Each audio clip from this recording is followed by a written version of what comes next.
नमस्कार दर्शक बंधु आज फिल्मी खबर को स्वागत करुच्ची मु कमल। दर्शक बंधु आपण मैंने जानते कि जे परदा को फेरुची भूल भुलैया 3। हाँ दर्शक बंधु 2007 रे मुक्ति लाभ करिथिबा भूल Bhulaiyaa film T box office रे हिट साब्यस्त होइतिला।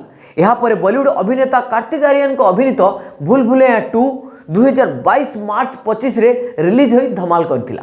एही सिनेमा रे कार्तिक आर्यन को सहित कियारा आडवाणी और तबु नजर आस्थिले। यार निर्देशन अनिश नजमी देथिबा बेले प्रयोजन दायित्व रे टी सीरीज भूषण कुमार और मुराद खेताने देथिले।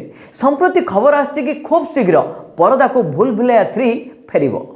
मार्च मासरू सिनेमा शूटिंग आरंभ होई जिवो, अर्थात चलित वर्ष दर्शक एही सिनेमा को देखिबा को पाइबे। भूल भुलैया 3 को प्रथम और द्वितीय सिनेमा ठारू आहुरी मजालिया करा जाउछि, जहा कि दर्शकों को भरपूर मनोरंजन करिवो।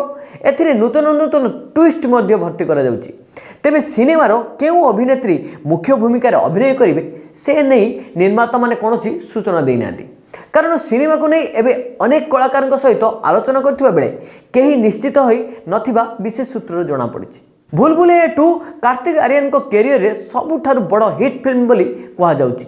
यहा पूर्व कार्तिक को कौनसी फिल्म प्रथम सप्ताह शेष सुधा एभली प्रदर्शन कर नथिला। तो आशा करुच्ची यही फिल्म टी आग वर्ष जो प्रेक्षालय को आसो भूल भुलैया पार्ट 1 एवं पार्ट 2 आहुरी मजालिया हम। तो आज की खबर को यही रोचे। नमस्कार।